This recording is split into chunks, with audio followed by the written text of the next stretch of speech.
So, welcome everybody. I was hoping for a better turnout, but people are procrastinators and that's how it works. So, welcome to the beer class. This is of course the last one I'll be doing here.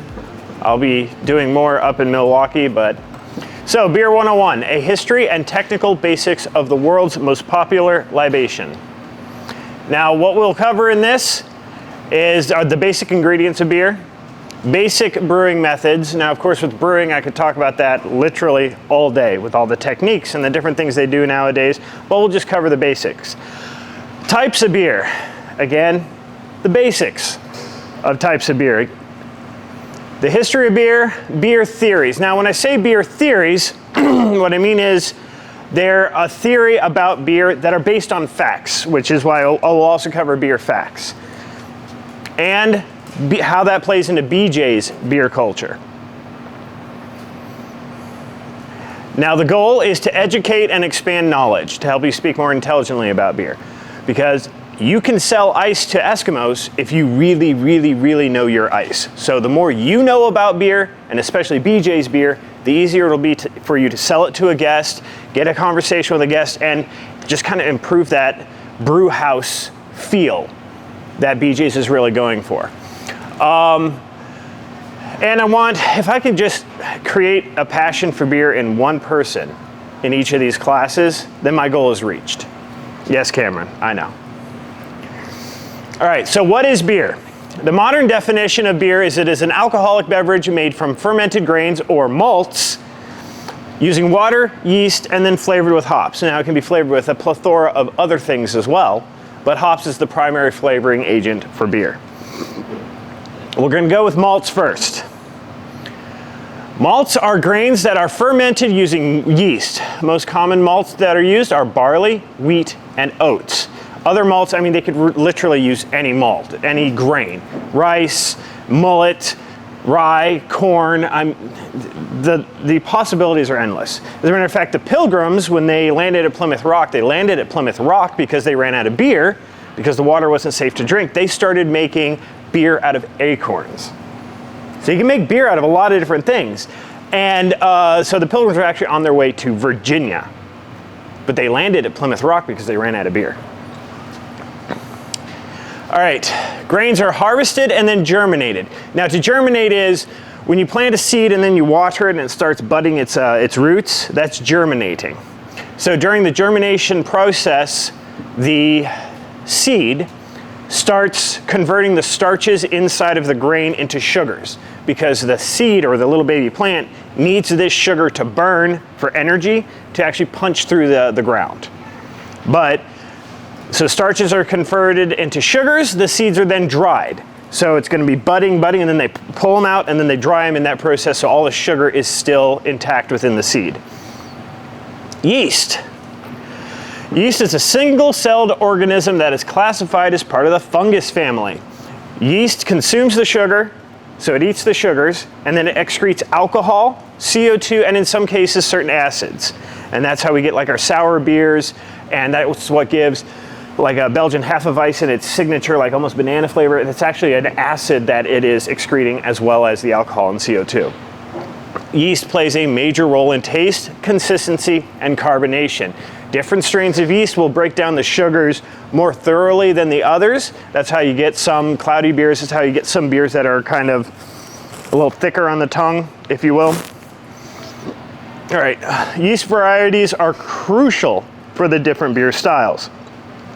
The effects on yeast can differ from region to region. For instance, Bavaria, Hefeweizen, you get that, we talked about it, you get that banana flavor. Now just across the Alps, the yeast that is naturally grown in the air there, totally different flavor profile, and that's because of the environmental effects. And like I said, yeast is naturally in the air. Water.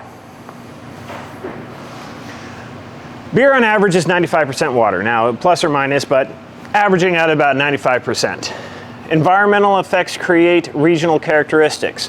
Like in the mountains of central Germany, you get very, very clean, clear, soft water, and that's where you get your Pilsners from. Very smooth, very light. Now you go to Scotland, where you have your Scottish wee heavy or Scotch ale. You're going to get almost some smoky, hints from it, and that's because of the peat in the water. The water flows through the marshes, they bottle it, and there's peat in the water, giving it a signature flavor. That's why you really can't make an American Scotch ale. You just really can't. Water influences every aspect of the brewing process, from the germination of the seed, to the brewing itself, to the lautering, which we'll cover. Water is influenced from the very beginning to the end. Hops.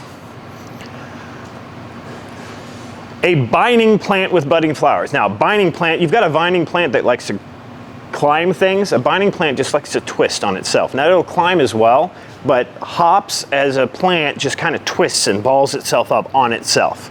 It is the sister plant to the marijuana plant. That's why you get some of these beers that kind of smell a little funky, because they're the only two species within this genus of plant, hops and marijuana. Hops adds the spice and our bitterness. Oh, and throughout this, if anybody has a question about anything, just raise your hand. All right, there are over 250 varieties of hops used in brewing. So I'm going to give you guys 2 hops to smell.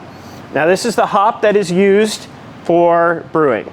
So they take the bud that you saw, they grind it up, and they put it into little pellets. This is what's called whole melon, and this is the most common hop variety used in craft beer, and this is Citrica.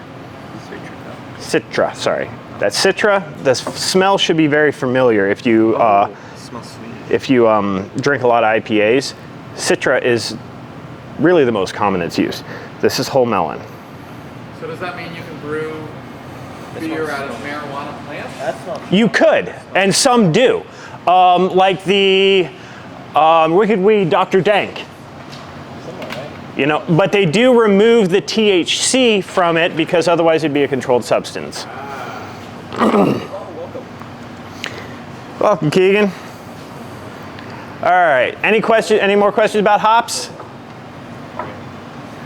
Moving on.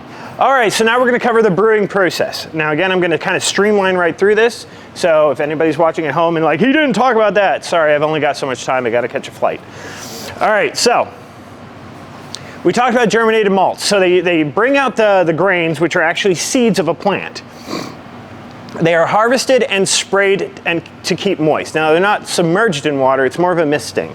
And the machine will churn it and to make sure it's equally moist throughout the entire process. The seed converts starches to sugar.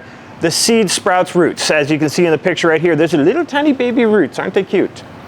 Then the seed is dried at this process because it has so much sugar, and that's the sugar that we need for the yeast to make alcohol. The malt is then baked and roasted to the specification of the brew. For instance, I have 3 malts here. Right here we have a Pilsner malt, which means it's really not roasted or cooked at all. It's just simply dried. So it's gonna be very, very light in color. You can eat it if you want. Here we have a caramel malt. Now caramel malts are gonna use more for like amber ales to an extent. They're gonna be mixed in with other darker malts to really accent the specific brew that they're looking for. So these would be caramelized, which means they would be kind of, I don't want sauteed, if you will. It'd be on a big flat surface where they're actually cooked to caramelize them. Then we have a porter malt. Porter and or stout, these are baked and they're burned slightly, and that's what gives a stout or a porter its signature dark color. That's pretty cool. Once it's dried, baked, or roasted, or however they process this current malt that they're looking for, it is then ground into a powder called grist. Now, a little history here. Oops. Oh God. So the term the grind, or I'm grinding, like you're gamers, you're like I was grinding all day. The term comes from originally to grind the grist. In the 2003 film Master and Commander, Russell Crowe's character of Captain Jack Aubrey says, "This is a ship of war, and I will grind whatever grist the mill requires to fulfill my duty." Now this was because the brewers didn't grind grain to the scale of like flour producers or bakeries of the time. So they were very mechanized. Now a brewery, you had two large stones that ground together, and it was a person that would push this big stone around in a circle to grind the grist, the grind. It was a hard job, it was terrible, but it was necessary. So anytime you say, oh, such a grind, it comes from beer. So mashing the grist, or that powder that was ground down from those malts, is put in a big urn and water is added. The mixture is heated to 100, 170, depending on what brew you're looking for. And then it cooks. Basically you have a soup, a porridge if you will. The temperature is closely monitored and adjusted during this process. The murky liquid that is left is called wort. The sweeter the wort, the higher the alcohol that the beer is going to be. Because it's more sugar for the yeast to eat, the more sugar the yeast eat, the more alcohol they're going to expel. So there's the wort. You can see it pouring out. It almost looks like broth. The process of separating the wort from the spent malts, which means the particulates that are left, is in 3 steps. First is called the mash out, where they basically just pour it all through a strainer.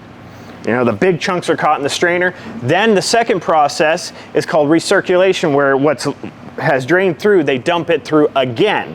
So you have this pile of proteins and fibers and whatnot, so they pour the wort through it a second time, and those proteins and fibers actually filter it further. All right? And then sparging is a process of rinsing the spent grain with hot water to get as much of the wort as possible. So you have this pile of goop, which is the proteins and the fibers that you filtered twice. Then you put clean hot water through it to try to rinse as much wort out of that as humanly possible to get it into the fermentation process. The next process is the boiling, hopping, and whirlpooling. Once all large particles are filtered out, the wort is then boiled to sterilize it. Our first beer fact. Who has heard of Louis Pasteur? Who has heard of pasteurization? Louis Pasteur invented pasteurization. Beer saved tens of millions of lives by being the catalyst for the discovery of germ theory. Louis Pasteur in 1862 discovered germs. Prior to this, we did not know germs were a thing.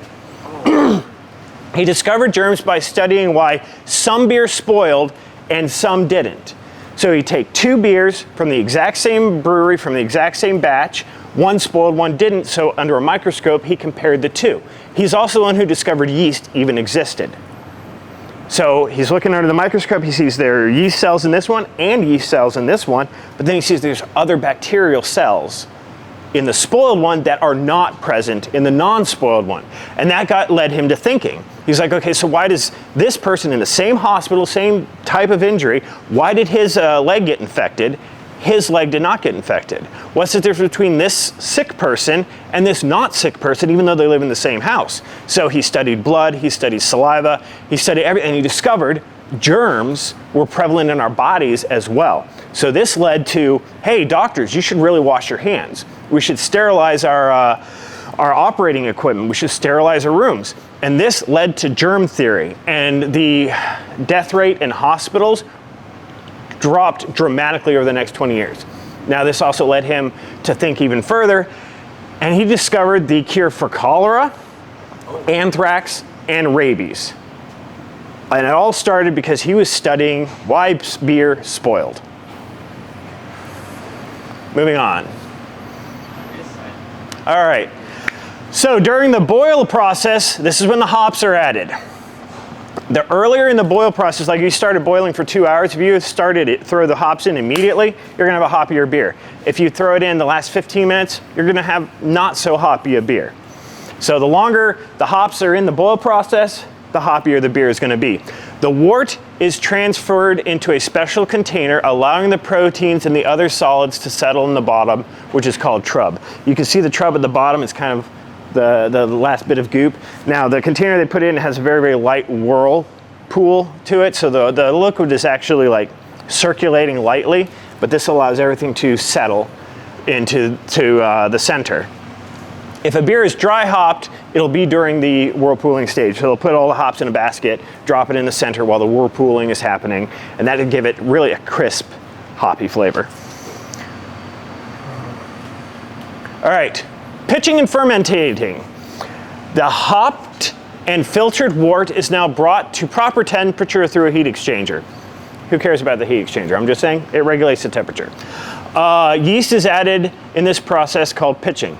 Why is it called pitching? Because they pitch the yeast in. Fermentation can now, and the wort is stored at temperature and it's closely monitored. And we'll get into this a little bit later. Temperature of fermentation plays a huge factor in what type of beer you're going to get. And I'm talking we could be within 5 degrees. If you're 5 degrees over, you have totally created a different type of beer than what you're actually looking for. Because the yeast that they use, compared with the sugars that are in it, creates a little tiny ecosystem. And if you start messing with that ecosystem, it's going to change the characteristics. Fermentation can take a few weeks to a few months depending on the brew. Now, of course, the longer you brew it, the higher alcohol content you're going to have to a point. There will come a point where the yeast just simply runs out of sugar and cannot produce any more alcohol. So this is why the malts that you use are so important. You have to make sure that what beer you're going for, there's going to be enough sugar for this yeast to eat for the length of time to create the product you're looking for at the end. The beer is then packaged, and at times it is carbonated further. Now, yeast creates its own CO2. So beer naturally is bubbly. It just naturally is, because the yeast, they eat the sugars and they fart CO2. I mean, I would be less crude if I could, but that's literally what happens. And you now have a finished product. All right, so now we're going to get into what is the most interesting for me. It is the history of beer. And there's a lot more to it than I think the vast majority of people realize. Where and when it all started. 13,000 BCE, we're talking 15,000 years ago. The very first beer-like substance ever found was found in a cave near Haifa, Israel. Now, researchers went into this cave and they found mortars dug into the floor of the cave. Now, a mortar is basically like a pot in the ground. You know, before we were building clay vessels, they were digging holes in the ground to hold things.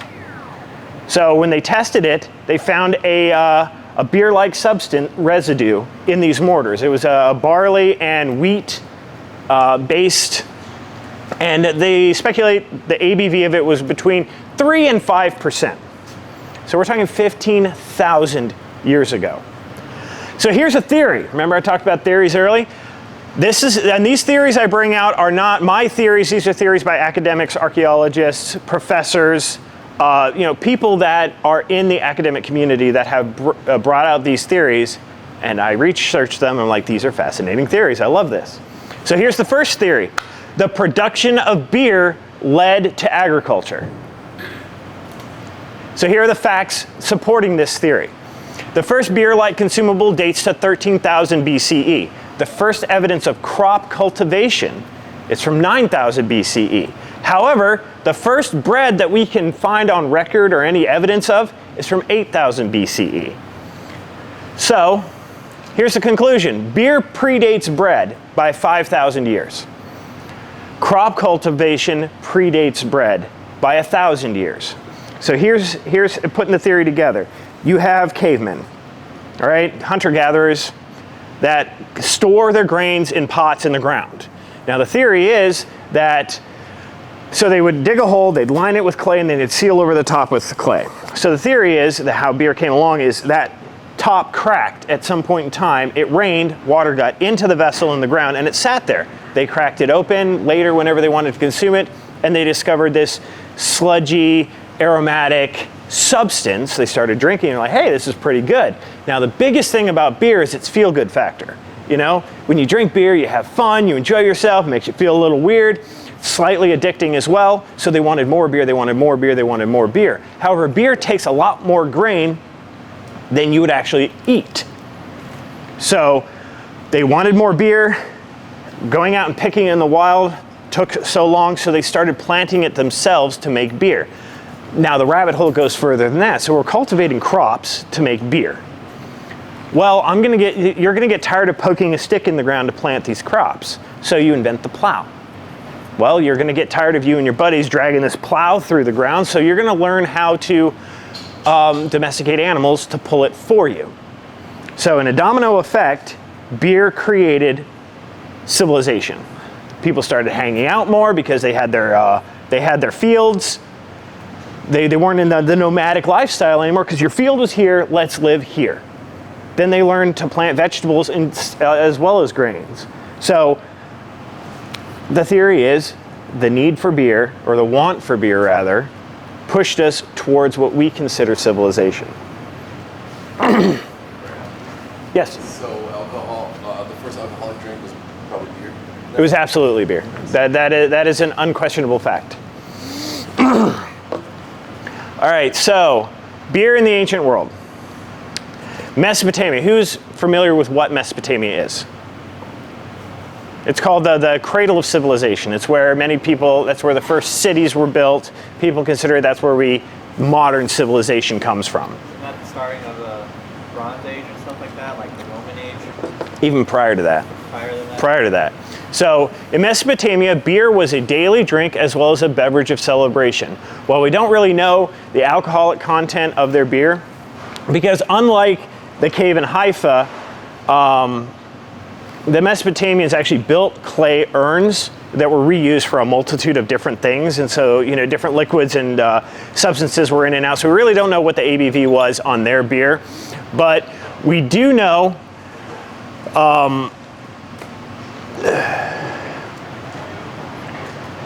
cuneiform tablets do record the joy and conviviality of drinking. Now, conviviality is a word to mean like makes you happy, makes you want to have fun, conviviality, but I had to fit stuff in a slide. Now that sounds familiar, but unlike today, companions sometimes sipped with long straws from communal beer jars. So they'd have a big beer jar in the middle of everybody, and they'd all have a big straw, and they'd drink from it. These brews date back to 6000 BCE, and the majority of their brewing methods are still used today. Straws were invented to drink beer. Straws are 8,000 years old, and they were invented to drink beer. So with the Mesopotamian beer, they didn't really have a filtration system, so they'd brew it in a big cask, and all of the yeast and the particulates, instead of being filtered out, would float to the surface. So they invented the straw to drink the beer out from under that goop that's on the top of the beer. All right, so beer was so important to the ancient Mesopotamians that the first true written language, which is cuneiform, contained more descriptive words for beer than any language in history has to describe anything. There are over 160 words to describe beer. That is more words than the Eskimos have to describe snow.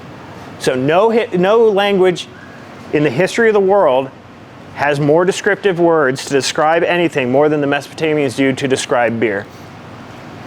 And that's the word, that's the symbol for beer, like the over-encompassing symbol to describe beer. Similar to BJ's. It is not dissimilar. It is not dissimilar. A 3,900-year-old Sumerian poem contains the world's oldest surviving beer recipe. And the best way to put it would be closest to a blonde ale, I guess, because it's very heavy in wheat, but it's also very heavy in barley. In fact, beer was so important to the first civilizations that they equaled it to bread. In the oldest known written story, the Epic of Gilgamesh. Has anybody heard of the Epic of Gilgamesh? You do? I've heard of it. Okay.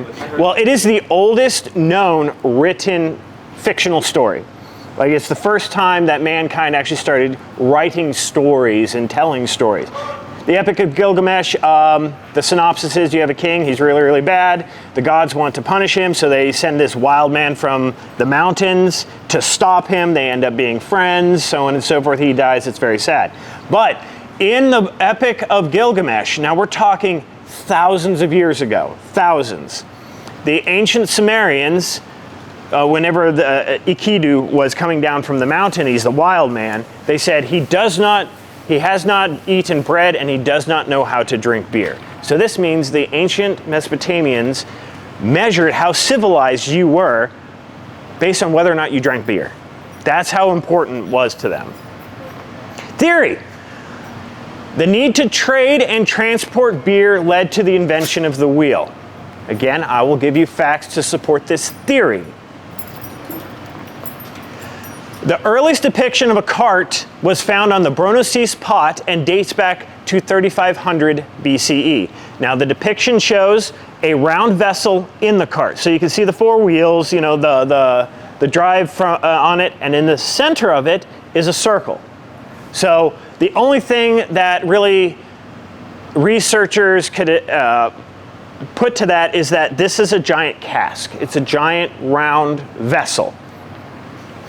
And this came about around the same time as Sumerians started writing about carts. So about 3500, you have a depiction of a cart, and the artist purposefully put a round vessel in his depiction. At the same time, the Sumerians are writing about the wheel. So the wheel was about 3500 BCE. The Bronoses pot was found in southern Poland, and Sumer, or Sumerian, is in southern Iraq. This is a distance of nearly 3,000 miles. The pot shows a cask, and the writings of the Sumerians are centered on beer. And at the time, beer was the only widely traded liquid commodity. So when you think about it, if you're carrying grain, or if you're carrying textiles or whatever else, you can strap that to the back of an animal. You can put that in a backpack. How are you going to carry a liquid over a long distance? There's only one way to do that, and that's with the wheel. And beer was the only commodity that was traded during this time, liquid commodity. The Mayan and Aztecs people did not have any widely traded liquid commodity and did not develop the wheel. So these are theories, but they have some compelling evidence. Conclusion, the oldest picture of a cart was depicted carrying a large cask. The Sumerians, whose culture was centered around beer, started writing about carts at the same time. Immediately following the invention of the wheel, we then see beer everywhere, as far as China. Prior to the wheel? No. It's centered in Mesopotamia, Northern Africa. After the wheel, we see it all over Europe and Asia. So draw your own conclusion. Beer and the Egyptians. The Egyptians were widely regarded as a civilization to first perfect the art of brewing. In fact, their famous brewers has eclipsed the actual inventors of systematic brewing, the Sumerians. Originally brewed by women in homes and small quasi-breweries, the Egyptian beer became so popular, it became the first commodity in history to be mass-produced. Everybody else, you know, whatever your commodity was, you'd make it in small batches or whatever. Beer was the first one to hit an industrial scale, and that was in ancient Egypt. Women perfected modern brewing techniques.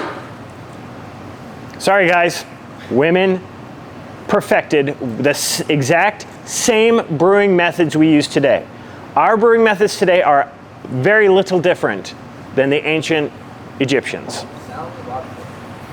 So the oldest known brewery in the world was found in Abydos on the west side of the Nile. This brewery is 5,000 years old and could brew 5,900 gallons or 50,000 pints at a time.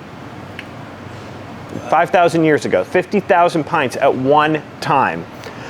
Beer was so important to the elite and nobles that they would be entombed with vast amounts. One pharaoh even buried himself with 10,000 jugs of beer, which equals to roughly 20 to 25,000 gallons. We don't know his name because his name was scratched out, which was very, very common at the time. If you didn't like your previous dynasty, you scratched out their name so that their name will be forgotten and they will die in the afterlife. You know, it's very tragic. But 10,000 jugs, about hip high. Beyond the biblical context, Egypt remains one of the only nations in history to never be ravaged by plague.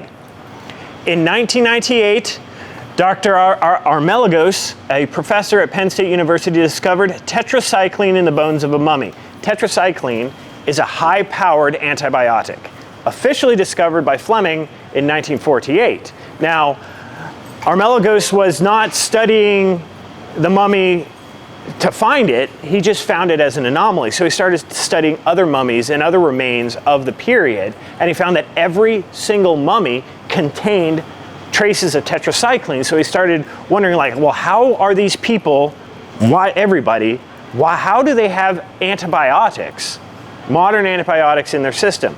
So they started baking bread, they started doing recipes, even the healing potions of the time and whatnot. And then finally they brewed beer. And they discovered that the beer recipe from ancient Egypt naturally created tetracycline. So they were literally drinking antibiotics every day, which is why they're some of the most healthy people and why they were in power for so long. They really didn't have any, for the most part, health issues beyond the normal. So here's another theory. Without beer, the Great Pyramids would not have been built. And again, this theory will be supported by facts. Workers building the pyramids were paid 2 to 4 liters of beer a day. They would use this beer to barter other goods as well as consume themselves. Beer was the only item mass-produced to the scale to handle the number of workers it took to build the pyramids. Also, beer staved off sickness. So you have a healthy workforce, and the only thing that the Egyptian economy could use to produce is beer. That's the only thing that they could pay these people. Gold they had to get from Nubia. Grain was also finite. So if you and that's why we also have all of the ancient breweries were near necropolises. A necropolis is a city of the dead. It's a city that's near like tombs, like the Valley of the Kings or the pyramids or whatnot, because they produce it on site, pay the workers on site, and the workers would work. It took 331,414,717 gallons of beer to build the Great Pyramid of Giza. That's the number we have in the records. So here's the conclusion. The laborers were paid with beer. Beer was the only commodity available to actually pay these workers. The Egyptian economy could not handle the number of workers otherwise. Now, beer in modern times. Beer went through a dark age. I call it the dark age. I don't think it's an official title. I call it a dark age. Starting around the year 1400, where you really weren't seeing anything interesting. You had the same type of beers. Actually, as a matter of fact, they streamlined it down. Beer was simply a drink to be consumed. It wasn't really to be enjoyed, per se. I mean, they enjoyed it, but it was being produced because during medieval Europe, water was dangerous. Beer, however, was safe. So they were producing this just to consume, not to actually like really enjoy.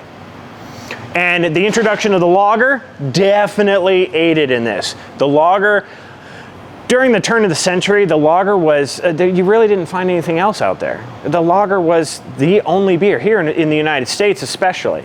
During the Great Depression and Prohibition and the early parts of the 20th century, it was lagers. Lagers.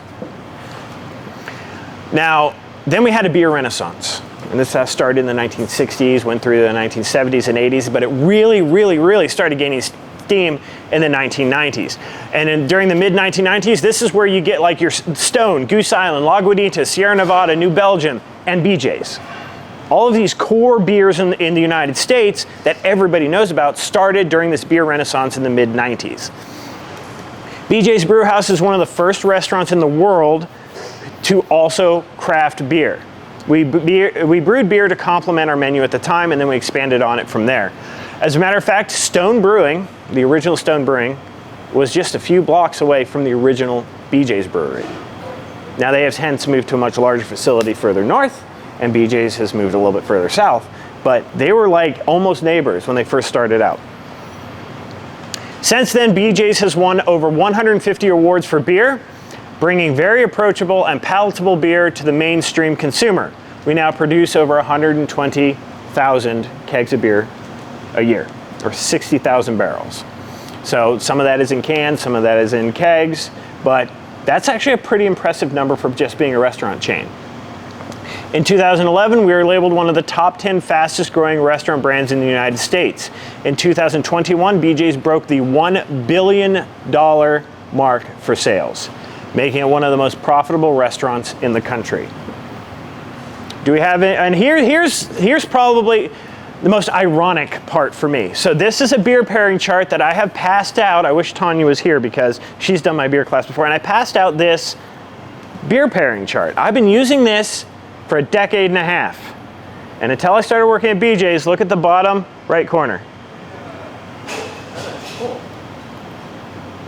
Craft matters.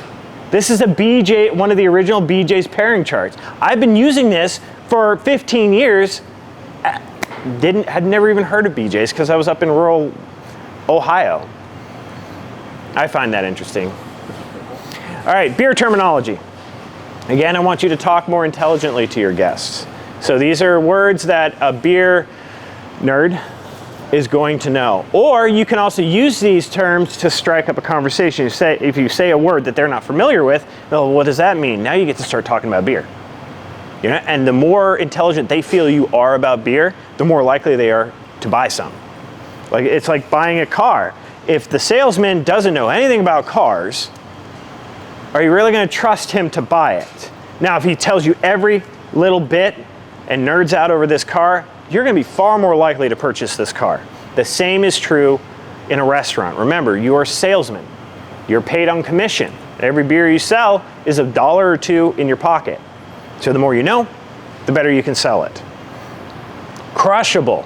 This is actually a literal technical term that was adopted by the Brewers Association. Now, crushable stands for a beer that is easy to drink. It's got a lot of flavor. It's really, really good. You could just throw them back and throw them back. It's crushable. Now, it doesn't always mean lower in ABV. There are some high ABV beers that are like really crushable. For instance, the Voodoo Ranger Juice Force. It's an Imperial IPA, but it's so ridiculously smooth, you can just toss them back. Now, easy on it because it is like 9.5%, but crushable. Now you're saying, well, how is this beer? It's like, oh, it's absolutely crushable. It means it's delicious and it won't fill you up and you can just keep throwing them back. All right, session beer. It is always a light beer that's low in ABV and won't fill you up, but still offers good flavor. Now, the history of the session beer, the original session beer is the Kolsch, which was invented in Cologne, Germany. Now, the Kolsch, which our blonde is a Kolsch. The Kolsch, the way it would work is, the way the political system in Germany at the time worked is all of the politicians would meet in a beer hall. They'd start discussing things and, you know, negotiating back and forth, and they're drinking beer the entire time. Sometimes fights would break out because they're hammered at this point. So the German government was like, we need to create a beer that they can still drink, still taste good, but they're not going to get completely plastered and start fighting each other. So they invented the Kolsch. And the way it would work is you'd sit down, you'd order the Kolsch, they'd give you a glass that's similar to like a Collins glass. And the way it would work is the server would just keep refilling that. Like, you didn't have to request it, they would just constantly refill it. Because typically you're in a political discussion, you don't want to, hey, could I get a, no, they just refill it. And so they would set it on a piece of burlap or a wooden puck, and every time you got a new beer, they'd put a little tick or a check mark around this burlap or puck, and when you were done, you would then set it on top of the glass, and that means I'm done, I'm ready to cash out. Now this wooden puck or burlap was called a Kolster, for the Kolsch. Kolster, or as we know today, a coaster. Just an interesting little tidbit. Malty. Malty is used to describe a beer that is malt forward. So the malts that you have in front of you, they're going to add some sweetness, they're going to add character to it, aroma. Some of them even have a fruity texture to it. So a beer that is malt forward, we call it malty. Now the other side of that is, if it'll work, hoppy. It's used to describe a beer that is hop forward, which means those bitter notes and the floral notes and the spice notes are going to be the first thing you taste. So you have malty, which the malts are the first thing you taste, and then hoppy, which is the hops between the two, like Jeremiah read, very malt forward, it's a malty beer. Committed, double IPA, it's a hoppy beer, it's hop forward. Bready. Now bready is similar to malty, but it takes it further. So bready is you can taste the grain, not what the flavors the grain is adding. You can literally taste the grain, and it tastes almost like bread. So a bready beer. The best BJ's beer for that, in my opinion, is once you get past the hops, our Piranha Pale Ale has a bready finish to it. Yes. The Light Switch Lager tastes very bread. Yes, Light Switch Lager is a very bready beer. I thought Harvest Specified was really good. It really doesn't have a bready flavor. It tastes more like bananas. I mean, it has bready notes in it, yes. But she is right. Probably the more bready beer we have would be the Light Switch Lager. That is the most characteristic flavor you get from that beer. And again, also palates are different. You could taste something that's different than what he tastes. It could be based on body chemistry, genetics, what you had for breakfast. Do you Yes. pair a bready beer with a bread or a sandwich?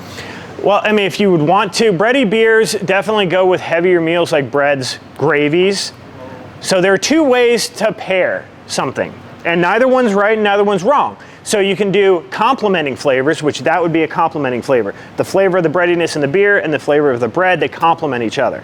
Then you can do a contrasting flavor, which is like if you're eating something spicy, you can drink something like the bready beer, which will neutralize a lot of that spice. Or you could drink an IPA, which will accent and bring out the spice more. So you have complementing and contrasting. So it's like I'm getting like a jambalaya and have a complimentary or whatever the drink is. Yeah, so if you're having the jambalaya, if you have like the Hop Storm or the Piranha, the hops in that is going to bring out that spice. Now, if the spice is too much for you, you drink like a Light Switch, it's going to cool down that spice. Complementing, contrasting. There's two different ways you can pair something. I personally like contrasting. Like if I'm eating something sweet, I would like I wouldn't say so much a sour beer because I hate sour beers. Sorry, Cameron.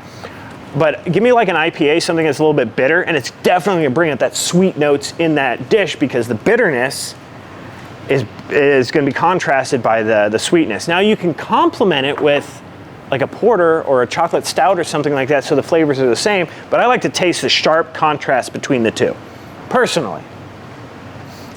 Any other questions? More of like a statement. It's not a BJ's beer, but the riot juice is very bready to me. The riot juice is very bready to me. Well, riot juice is a sour, and the sour is a wheat beer. So you are going to taste a lot of those bready afternotes because there's a lot of freaking wheat in it. All right, so head. Head is the foam that's on top of the beer. All right? I mean, we'll talk about more detail here in a little bit. How a head is very important to what type of beer it is. I can judge the quality of the ingredients of a beer based on the head, based on what type of beer it is and the head that goes with it. Creamy head for like a nitro stout, if it's nice, creamy, and thick, I know that's a high quality beer. Now, if I see a lot of little bubbles, no, you use cheap ingredients. Now, for like an IPA, if I get a nice like meringue style foam on the top, I know this is really great, really good ingredients. Now, if I just get like soda fizz on the top, it's cheap beer.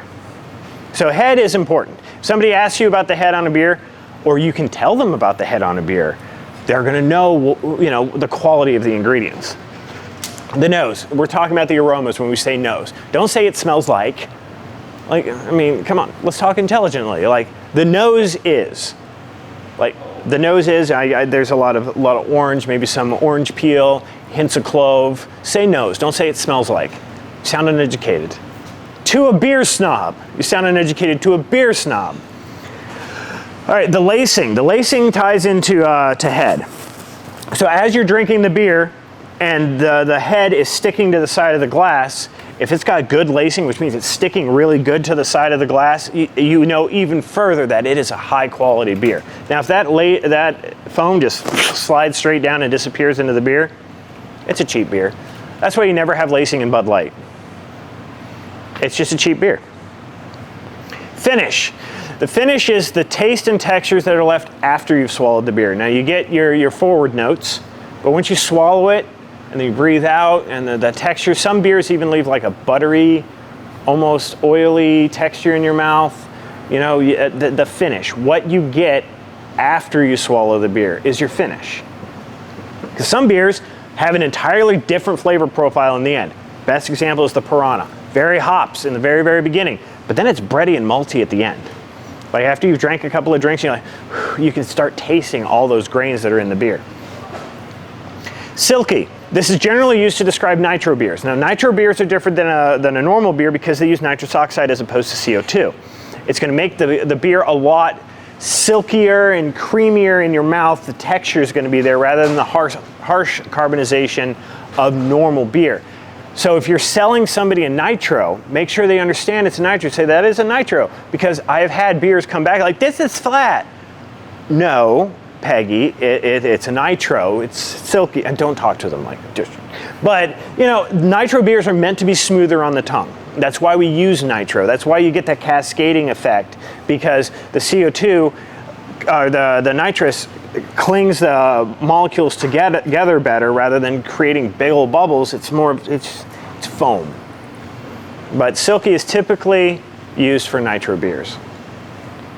ABV, this stands for alcohol by volume, how alcoholic it is. IBU stands for International Bitterness Unit, how bitter it is. Beer types. This is a taxonomy chart, and this is a simplified one. So I'm not going to cover every single style of beer, absolutely not, we would be here for a week. But this is a basic family tree, if you will, of beer. That's why I said I've simplified everything down. We could be here all day and tomorrow. All right, so beer can be divided in two different categories, ales and lagers. Now, ales, this is the original category of beer. All of these ancient beers I was talking about earlier, they are all ales, every single one of them.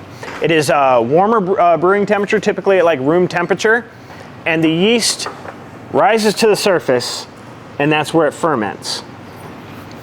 They tend to be sweeter, a little fruity, and therefore traditionally need more hops to balance that out. Or you can just leave it sweet, and you know that's where you get like a Jeremiah Red or whatnot. The oldest surviving beer recipe was similar to a blonde ale, and it was flavored with heather and ivy.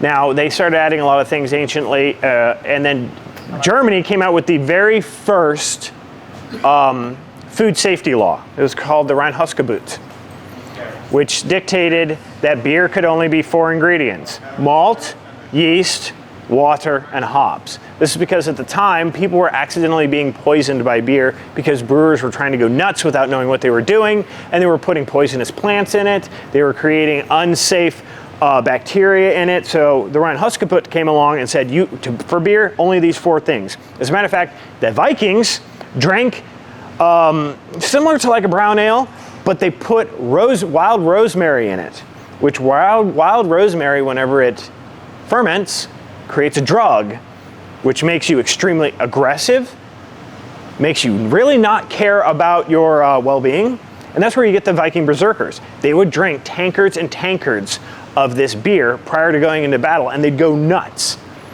And that happened in Germany a lot of times too. They'd put wild rosemary in it because it smells good, tastes good, but it makes you crazy. So the Reinheitsgebot came along and said, nope, we have to have food safety.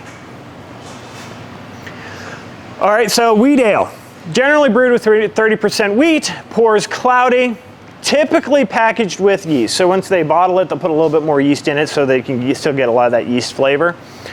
Substantial carbonation with a thick, foamy white head.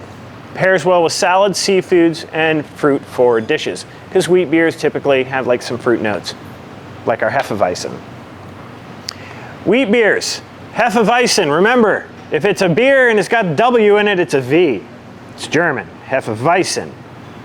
Schneider Weiss, not Weiss, Weiss. A Berliner, a Ghost, Sour, Dunkelweizen, and a Witbier. Witbier literally means white beer, talking about the head. All right, so BJ's ales, or BJ's wheat ales. It's made with Bavarian wheat yeast. So Bavarian yeast, it's influenced by the Edelweiss flour, and it creates a banana type notes, and there's no banana in it at all. It's the yeast lets out an acid that has banana flavors and characteristics to it. Even though it smells very banana-y, there's no banana in it. That's simply the yeast. It has a light, good lacing. Sticks well to the glass. Light taste of cloves. On the back end, it is an 83 out of 100 on Beer Advocate. The woman in the logo is actually Aaron Puncher's wife, Carrie. He's our head brewer. I will meet him one day. Pale ales, typically hop forward with a malty finish. Malts are generally dry roasted, golden amber in color. The vast majority brewed with barley. Almost all pale ales are brewed with barley. Now they'll mix some other stuff in there too, but it was first produced in 1703. It's called pale because of how it's compared to porters and stouts. It's an English word, so at the time porters and stouts were like the #1 thing that England was drinking, so they'd come up with something you can see through. It's a pale ale, even though it really doesn't look all that pale if you're comparing it to like Bud Light. Pale ale varieties: amber ale, Indian pale ale, English bitter. Now the Irish red ale, that's one that kind of straddles the line between a pale ale and like an amber or brown ale. So I had to put it someplace. If I broke it down too much, we'd be here all day. So I put it here, but it could be in the next category as well, depending on which one it is. A strong ale and an extra special bitter, which is a very, very popular beer in the UK. The Indian Pale Ale, the undisputed king of craft beer. Started off as a pale ale that was packaged for soldiers in India. They packed it with hops because hops is a preservative, but as these soldiers in the heat of India started drinking these overly hopped beers and underly malted beers, so there's less malt, more hops, they found out it was way more refreshing than the beers that they normally had, so they started consuming it greatly. So the English were like, hell, well, okay, let's start packing as much hops into this beer as humanly possible, because the soldiers were consuming it. And that's why it's called an Indian Pale Ale, IPA. It was being shipped to India for British soldiers who were consuming it because it was more refreshing than a malt forward beer. Further methods to make hoppier ales were developed to meet this demand. BJ's Pale Ale, Piranha. It's hoppy. It's dry hopped. Malts are easily noticeable. Slight bready finish. It is the closest that we have to an extra special bitter. So if you get some English person that asks for an ESB or special bitter, Piranha, he will not be disappointed with it. It's got an 80 out of 100 on Beer Advocate. Oasis, brewed with roasted malts, mild malty sweetness followed by breadiness, slight hop finish to it. So there's gonna be a little tiny bit of bitterness. It's a very approachable beer, easy to drink, can be paired with literally any dish. It's the middle of the road one. You could drink it with anything and it'll be just fine. It's got an 83 out of 100 on Beer Advocate. Somebody asked for like a Yuengling or regular Budweiser or a Fat Tire. This is the one you sell them. They will not be disappointed. Again, this could be in the next category as well, but I had a 50-50 shot in putting it here. Jeremiah Red. It is brewed with 5 secret imported Belgian malts. What those are, I don't know. Maybe Aaron Puncher will tell me one day, but I doubt it. It's brewed with caramelized malt, so it would be the middle ground malt that's there. They don't want it too dark, but they also want that caramely sweetness from it. Slight fruity nose, sweet breadiness to it. Very little hops on the palate. I mean, there is some there, and this is an 84 out of 100 on Beer Advocate. This is also our #1 award-winning beer. It's one of the original Core 4. All right, Hopstorm. It is a very standard IPA, and I do not mean that in a bad way. I mean, it is a very approachable IPA. If somebody likes IPAs, they are not going to be disappointed by this. If somebody doesn't know if they like IPAs, this is a good intro. Because we have to sell to the masses, to the average person. So this is a very, very standard IPA. It's got some peppery notes to it and citrus notes because it has citra hops with a bitter finish. It's an excellent intro into IPA. It's made with 6 hop varieties, floral and citrus nose, and 81 out of 100 on Beer Advocate. Yes, sir? Oh, I was waiting at the... Oh, okay. That's exactly what I thought of when I smelled that hop. I'm like, wow, that's that hop smell. Yeah, it's citra hops. It is the most common variety. All right, Committed, double IPA, mild bitterness. It's actually less bitter on my palate anyway than Hopstorm. Slight malty notes. It's got a sweet nose with hints of fruit. Smooth drinkability. It's the highest ABV of all BJ's core beers. And it has our highest rating on Beer Advocate at 86 out of 100. It's actually a very smooth double IPA. Dark ales. Now this is one where like Jeremiah Red could be in this category, but I had to pick a side. Heavy on malts. Malts are roasted longer and hotter or caramelized. It's thicker and heavier in body and can range from deep red in color to thick dark brown. All right, so here's where you get your stout, your porter, your brown ale, some Irish red ales, cream ales, a Scotch wee heavy. Remember, a Scotch ale is a wee heavy. Americans decided to call it a Scotch ale for some reason. It's a wee heavy. Nobody can take you serious when you call something a wee heavy. That's why we call it a Scotch. And the Belgian strong ales are in this category. All right, the Nutty Brunette, which I feel is our severely most underrated beer. I find this to be a fantastic brown ale.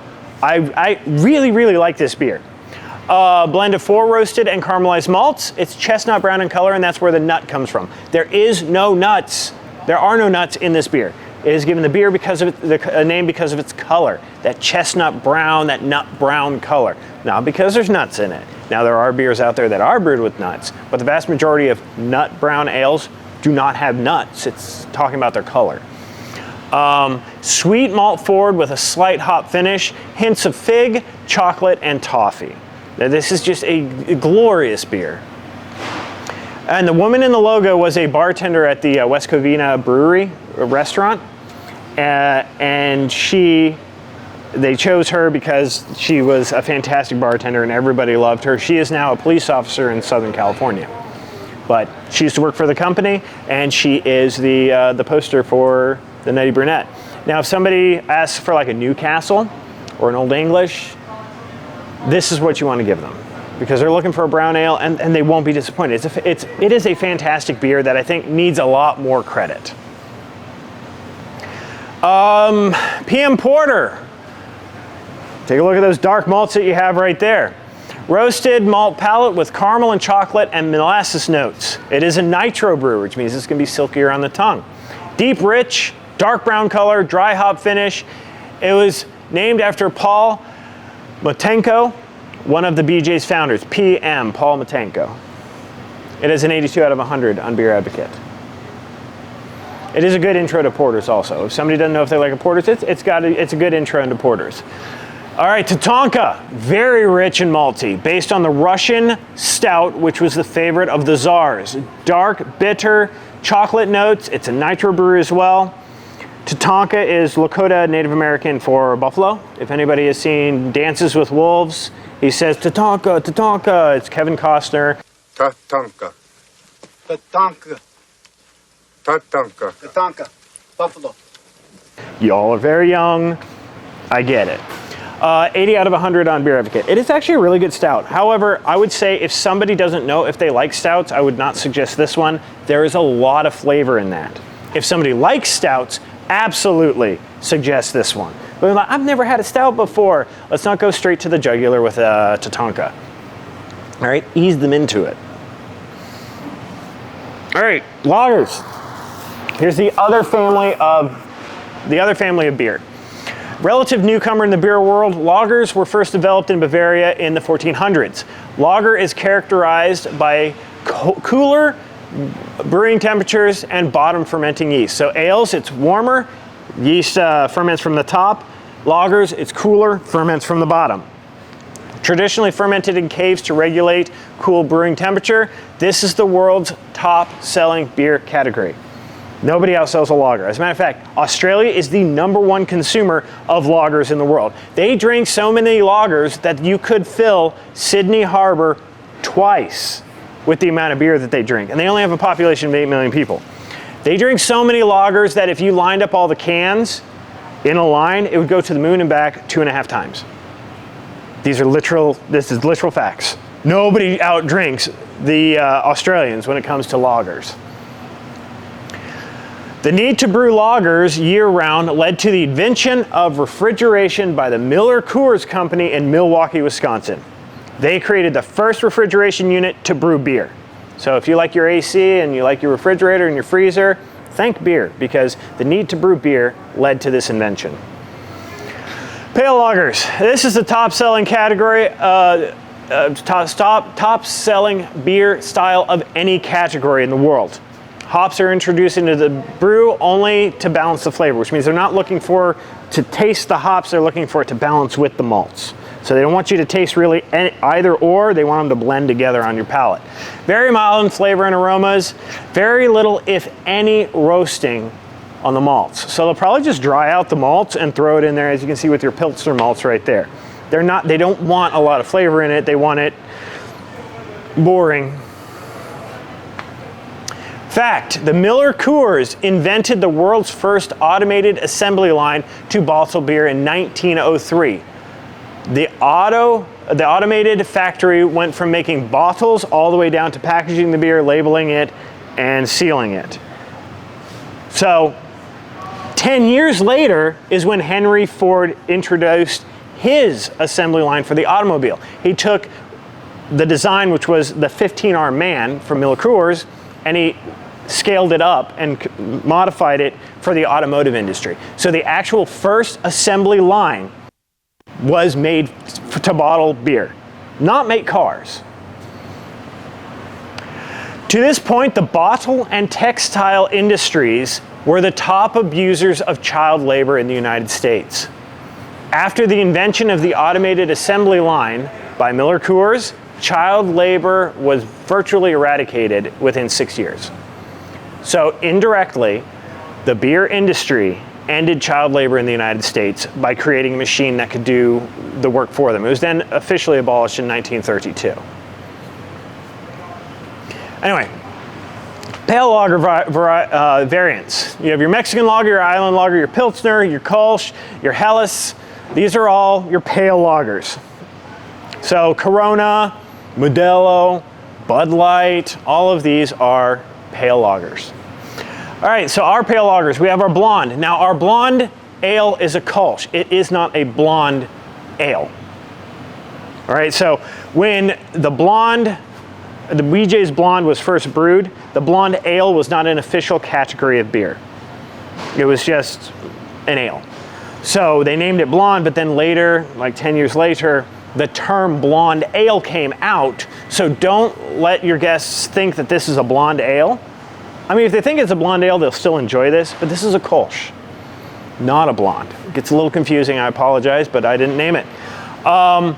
Was inspired by the traditional Cologne Kolsch, and we know the history of the Kolschster through that. Corn and straw on the nose, it's a 74 out of 100 on Beer Advocate. The woman in the logo, again, is Alex Puncher's wife, Carrie.